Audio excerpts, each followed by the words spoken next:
자, 고이 신사고 문학 작품 중에 있는 권태, 이상의 권태 보도록 하죠. 여러분 이상하면 알겠지만 이상하잖아요. 무슨 글들이 그지? 약간 날개 대표적으로 시도 보면은 거울이라든가 시들도 되게 독특하죠. 그래서 약간 파편적이고 특히 이제 의식의 흐름 기법이라 그래서 앞뒤의 부서 관계가 좀 드러나지 않는 글들을 많이 씁니다.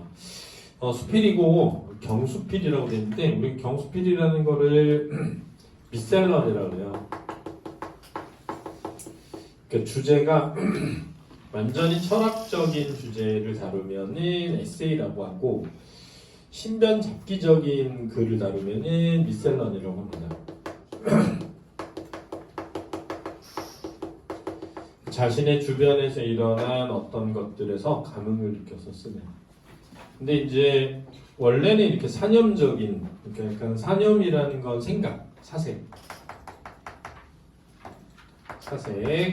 생각 이런 것들을 다루는 것들, 약간 지적인 것들 이런 것들은 철학적 주제를 담은 에세이에 가까울 수 있는데 요 이상이 쓴 권태는 자신의 주변에 대한 아주 짤막짤막하고 단편적인 사고들이어가지고 어떤 철학적 주제를 다루고 있는 건 아니에요. 근데 이제 내용들이 굉장히 감정적이고 사색적이어서 이런 특징을 지니고 있고 여름날 벽촉 벽이라는 거는 중심지가 아니라 외곽, 주변부, 그렇지? 오지, 벽지 이렇게 얘기하거든. 그래서 도시를 벗어난 곳에서의 생활이고 환경의 난조로움과 일상의 생활에서 느끼는 권태죠. 주관적이고 개성적인 관점이 드러납니다.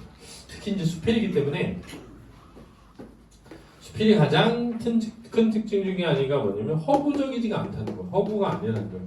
사실이라는 거예요. 작가 자신이라는 거예요. 이래서 이 작가 자신의 개성이 잘 드러난다. 그래서 이런 주관적이고 개성적인 관점이 잘 드러난다 이렇게 얘기합니다. 그렇죠? 그 다음에 내면 세계를 보여주는 것도 중요한 지점이니까 잘 봐주시기 바랍니다. 자, 권태 이상이고요. 작품 보도록 하겠습니다. 나는 개울가로 간다. 공간의 이동이고요. 지금 여기서는 이제 최서방네 집에서 개울가로 이동하고 있습니다. 가물로 하여. 가물이 뭐죠? 가뭄이에요. 가뭄. 너무 빈약한 물이 소리 없이 흐른다. 자, 현재형 시제를 사용하고 있어서 생동감과 현장감이 드러나고 있습니다.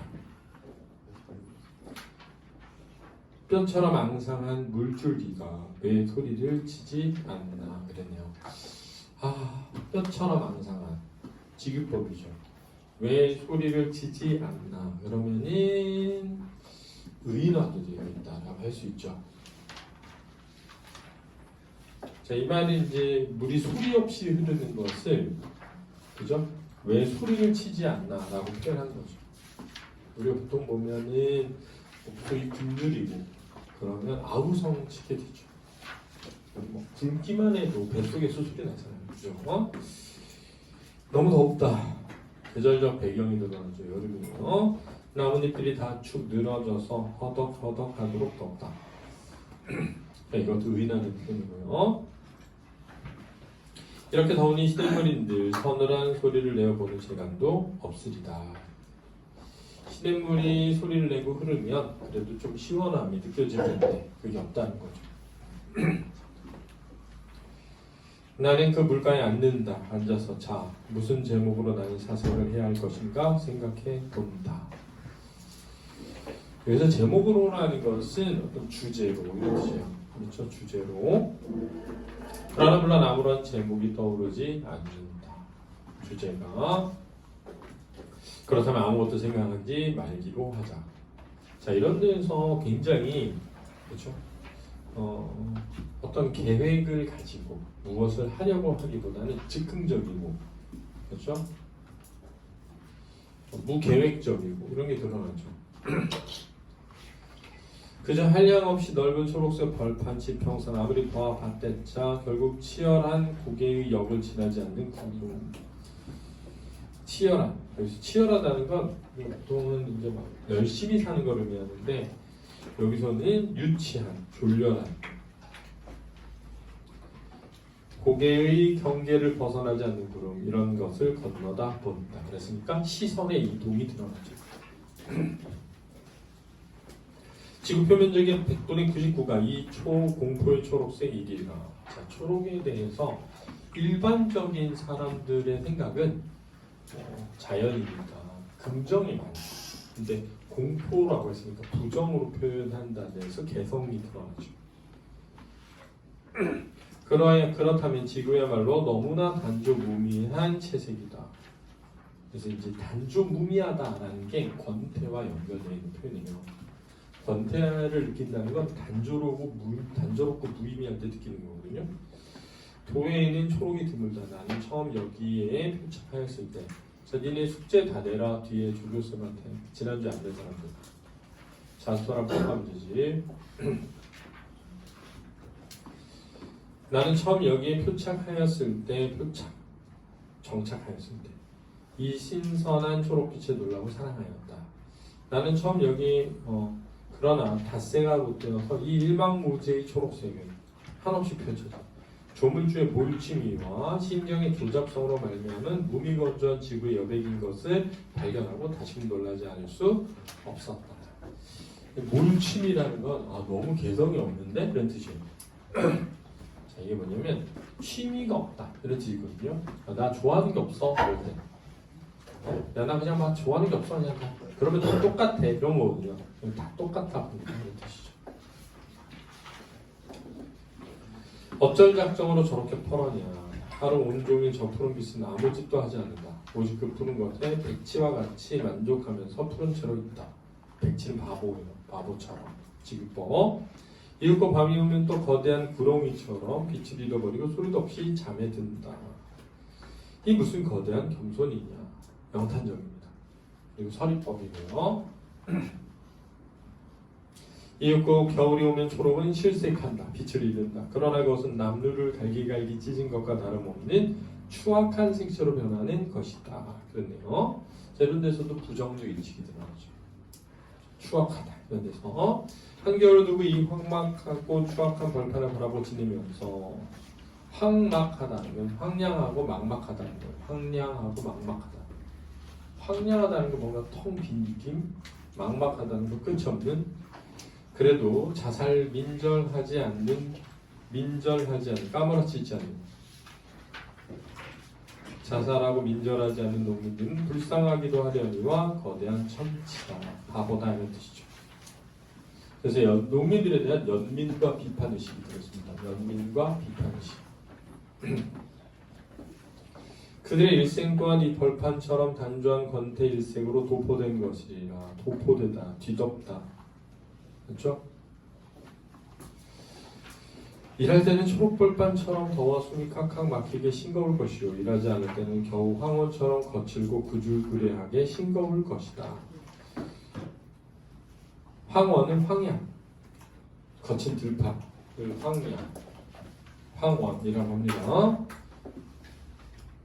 구주레하다. 근데 구주레하다는 것은 구질구질하다, 지저분하다. 일할 때는 봄, 여름, 가을이니까 그렇지? 초록빛 식상할 것이고 일을 하지 않을 때는 겨울 계절이잖아요. 겨울에는 다 빛을 잃으니까 그렇지? 황혼처럼 거칠다. 그들에게는 흥분이 없다. 그래서 그들은 농민들이죠. 벌판에 벼락이 떨어져도 그것은 내성 끝에 가끔 있는 벽간사에 지나지 않는다. 별일이 아닌 것. 촌동이 범에게 물려가도 촌에 있는 아이, 그것은 맹수가 사는 산촌에 가끔 있는 신의 벌에 지나지 않는다. 실로 전선주 하나 없는 벌판에서 그들이 무엇을 대해서 흥분할 수 있으랴. 자, 서리법이고 영탄적이죠. 흥분할 만한 일이 없는 벽촌의 생활입니다. 알았죠? 팔봉산 등을 넘어 철골 전선주가 늘어섰다. 그러나 그 동선이 이 촌락에 엽서 한 장 내려뜨리지 않고 서 있는 채다. 자, 연결되어 있지 않다는 뜻이지. 동선으로는 전류도 통하리라. 그러나 그들의 방이 아직도 속명으로 어두침침한 이상. 이제 속명은 관솔불이에요. 관솔불. 소나무 송진으로 피우는 촛불.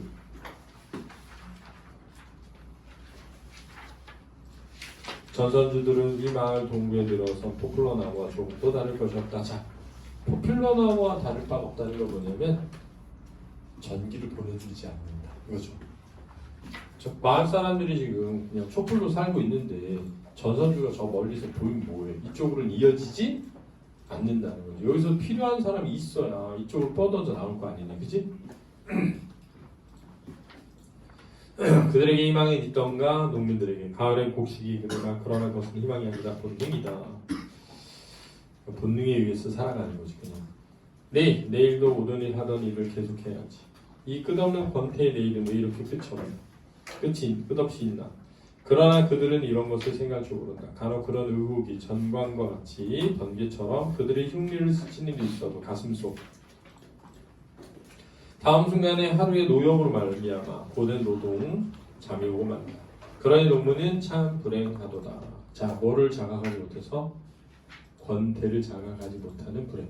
그러나 자, 권태로운 일상을 살지만 권태롭다는 것을 자각하지 못한다. 그런 뜻이야. 그럼 이 흉악한 권태를 자각할 줄 아는 나는 얼마나 복된가 그랬으니까 대비되고 있죠. 사람들과 자신을 대비하거나 날이 어두웠다. 시간의 경과고 해저와 같은 밤이 오는 것이다. 직위법 쓰이고 있고요. 나는 잘못 이상하다. 가만히 생각해보면 나는 배가 고픈 모양이다. 이것이 정말이라면 그럼 나는 어째서 배가 고픈가? 무엇을 했다고 배가 고픈가? 질문, 자문, 자책이 되겠다. 질문, 자문, 자책. 자기에 대한 질문이니까요. 질책이고요. 자기 부패작용이나 하고 있는 웅덩이 속을 실로 송사리떼가 쏘다니고 있더라.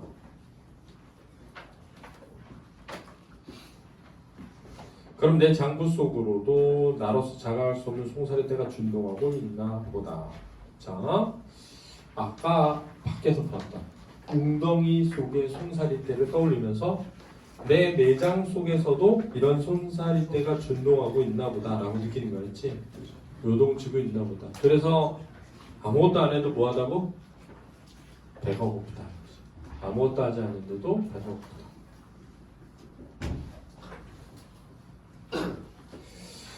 아무렇든 나는 밥을 아니 먹을 수는 없다.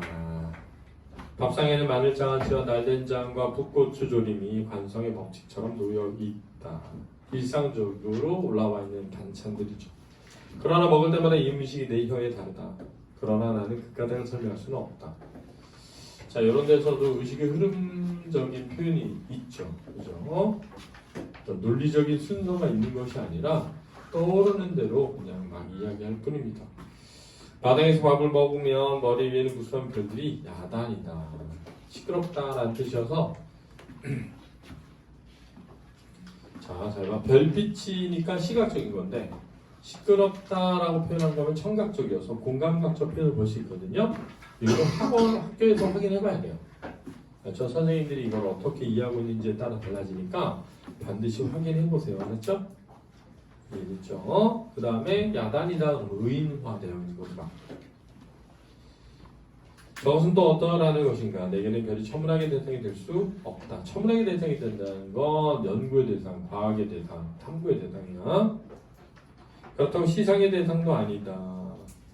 문학적 영감도 안 된다. 그것은 다만 향기도 감촉도 없는 절대권태에 도달할 수 없는 영원한 피안이다. 피안은 저 세상. 별조차 이렇게 싱겁다. 그래서 어떠한 감흥도 느끼지 못하는 자신이죠.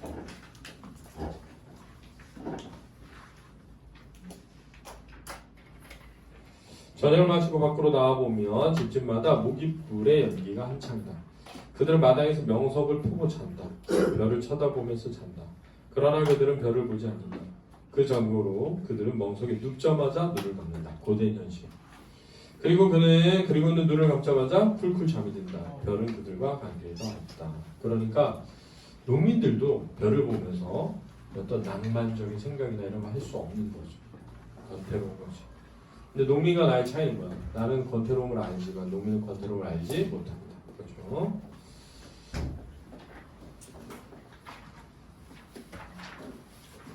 나는 소화를 촉진시키느라고 길을 왔다 갔다 한다. 돌 질적마다 몸을 지쳐올 때마다 멍어서기로 누운 사람의 수가 들어간다. 이것이 시체와 뭐가 다를까? 먹고 살 줄 아는 시체. 나는 이런 신뢰로운 생각을 전제해야만 되겠다. 자, 농민에 대한 부정적 시각이 들어가고요. 농민을 시체라고 표현하고 있으니까. 그렇지? 방에 돌아와 나는 나를 살펴본다. 모든 것이 절연된 지금에 대해 생각해. 여기서 절연되었다는 건 끊어진. 완전히 끊어진. 자살의 단서조차 찾을 길 없는 지금에 대해 생활은 과연 권태 그것이다. 권태 그 끝 더할 수 없는 이런 뜻이야. 그렇건만 내일이란 것이다. 다시는 날이 새지 않은 것 같기도 한 밤. 저쪽에 또 내일이란 놈이 한개 버티고 서 있다. 의인화돼 있고요. 마치 흉맹한 형리처럼 흉악한. 형리는 간수, 감옥을 지킨 사람 이런 걸 형리라고 해요.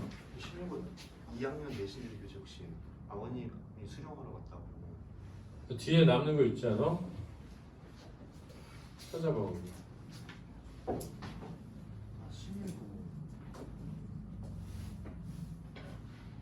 없어요? 한 3번 남아 있었는데 노트북 밑에 있는 거 아니고?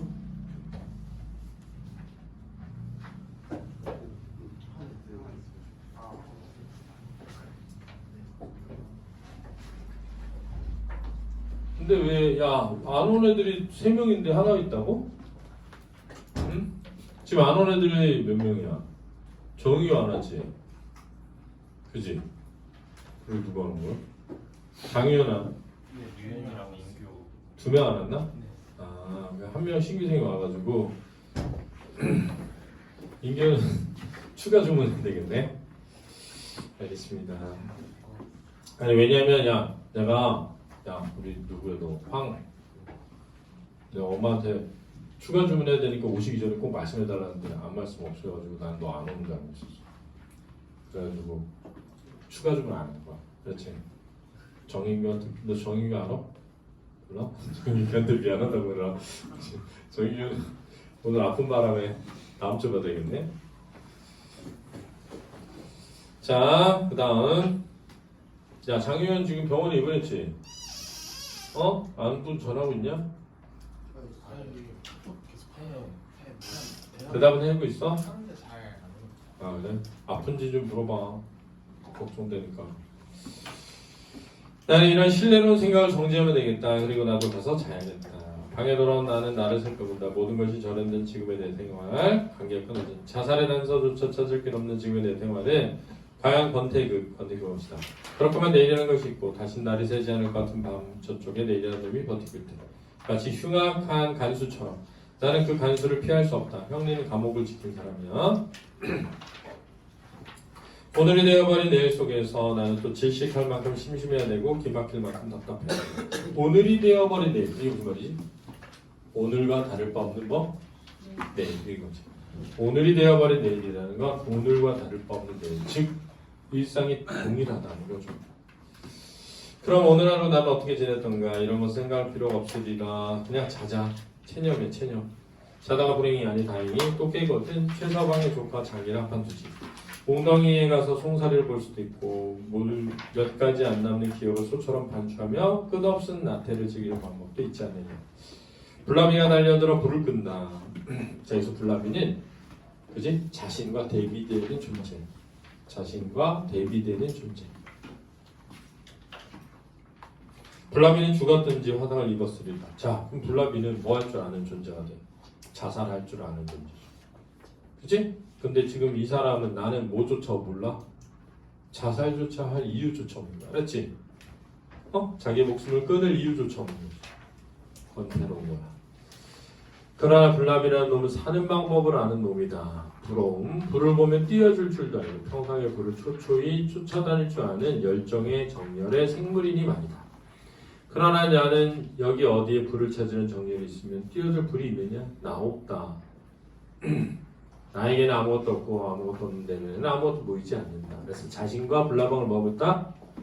대비하고 있는 거죠. 암흑은 암흑인 이상 이 좁은 방 것이나 우주에 꽉 찬 것이나 분량상 차이가 없으리라. 똑같은 암흑이라는 거예요. 이 좁은 방의 암흑이나 우주의 암흑이나 똑같다. 그다음에 이 대소 없는 암흑 가운데 크고 작음이 없는 암흑 가운데 그러니까 큰 암흑은 우주의 암흑이고 작은 암흑은 내 방의 암흑인데 그 차이가 없으니까 그냥 대소가 없는 거죠. 누워서 숨 쉴 것도 어루만질 것도 욕심나는 것도 아무것도 없다. 권태로. 다만 어디까지 가야 끝이 날지 모르는 내일 그것이 또 창밖에 등대하고 있는 것을 느끼면서 오들오들 떨고 있을 뿐이다. 즉 권태로운 내일이 오는 것에 대한 두려움이죠. 권태로운 내일이 오는 것에 대한 두려움 견디겠습니다. 이해됐습니까? 내용 뭐 별다른 거 없는데 그래도 잘 봐주세요. 알겠죠? 수고하셨습니다.